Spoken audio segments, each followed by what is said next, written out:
A ver, pensemos en esto un momento. ¿Y si el trauma no fuera solo un mal recuerdo, sino una herida física real que el cuerpo nunca olvida? Durante décadas lo hemos tratado como algo que está solo en la cabeza. Pero ¿y si la clave para sanar estuviera en realidad en nuestro propio cuerpo? Bueno, pues vamos a sumergirnos en esta idea que es verdaderamente revolucionaria.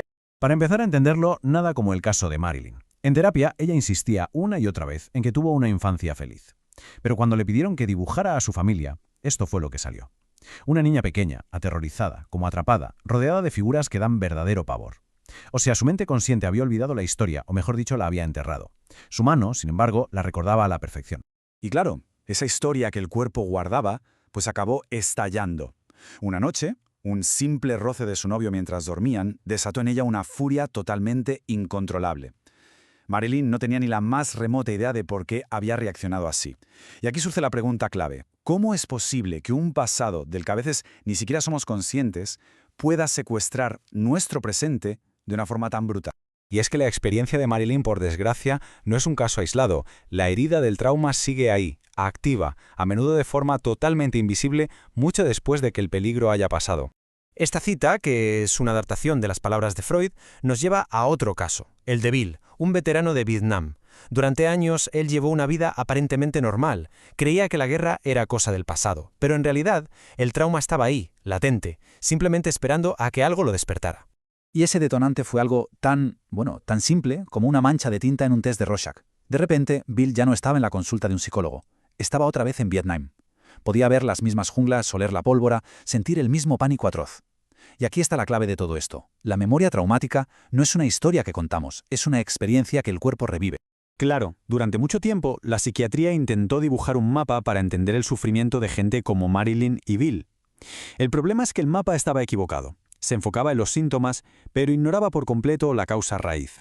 Lo que pasaba es que un mismo paciente podía acabar con una auténtica colección de etiquetas. Que si trastorno bipolar, que si depresión, que si límite. Cada diagnóstico señalaba un síntoma, sí, pero ninguno era capaz de capturar la imagen completa de una vida rota por el trauma. Era como intentar describir un elefante tocando solo un trocito de la trompa o de la cola. Y lógicamente, con esos diagnósticos venían tratamientos que, una y otra vez, fallaban. ¿Por qué? Pues porque para que la terapia hablada funcione, necesitas acceder a las partes del cerebro que te permiten razonar y poner las cosas en palabras. Y como vamos a ver ahora, el trauma hace justo lo contrario, apaga esas zonas. Vale, pues vamos a meternos de lleno en lo que nos dice la neurociencia. ¿Qué pasa de verdad ahí dentro en el cerebro cuando el pasado invade el presente de esa manera? Esa era la gran pregunta. Y por primera vez en la historia, gracias a la tecnología de escáner cerebral, un grupo de investigadores pudo observar un flashback en tiempo real. ¿Y lo que descubrieron?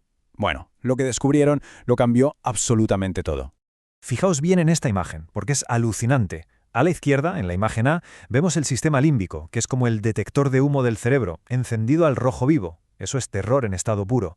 Y a la derecha, en la imagen C, vemos el área de Broca, nuestro centro del lenguaje, completamente apagado. El resultado es lo que se conoce como terror sin palabras. La persona siente un pánico indescriptible, pero es incapaz de articular qué le pasa o de darle sentido. Entonces, la conclusión es esta, y es súper importante. El trauma no es una debilidad de carácter, es una respuesta biológica. Nuestro cerebro más primitivo, el cerebro reptiliano, secuestra el sistema para asegurar la supervivencia. Y en ese proceso, la lógica, el lenguaje, la noción del tiempo, todo eso se desconecta. El cuerpo se queda atrapado en modo emergencia. Y esto nos lleva, de cabeza, a la idea central de todo este análisis. Si la mente no puede procesar la historia, si el lenguaje se apaga, ¿a dónde va a parar todo ese dolor? La respuesta es tan simple como profunda. El cuerpo lleva la cuenta. Así de claro. El trauma se queda grabado en el sistema nervioso, en la tensión de los músculos, en las tripas. Y esto no es una metáfora, no, es pura fisiología.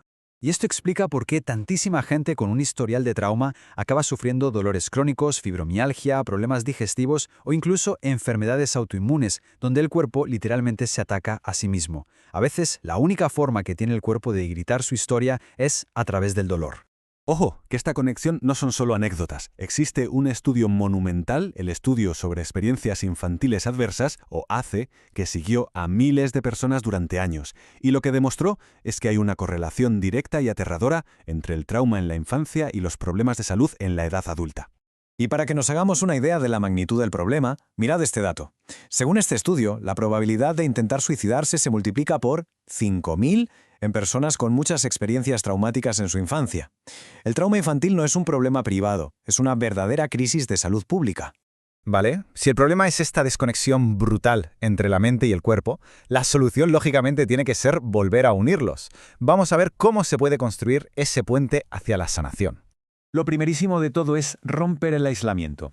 Este lema, que nació en la crisis del SIDA, es igual de válido para el trauma, porque el silencio lo que hace es alimentar la vergüenza y mantener el dolor encerrado. Ponerle palabras, compartirlo, es el primer paso para liberarse. El camino de la sanación tiene una lógica, tiene unos pasos. Lo primero es volver a sentirse seguro en el propio cuerpo. Después, hay que aprender a calmar esa alarma interna que está constantemente sonando. Solo entonces se puede empezar a procesar esa historia que guarda el cuerpo para finalmente poder volver a conectar con el mundo y con los demás. Y esto quiere decir que, para sanar, muchas veces hablar no es suficiente. Hacen falta terapias que trabajen directamente con el cuerpo.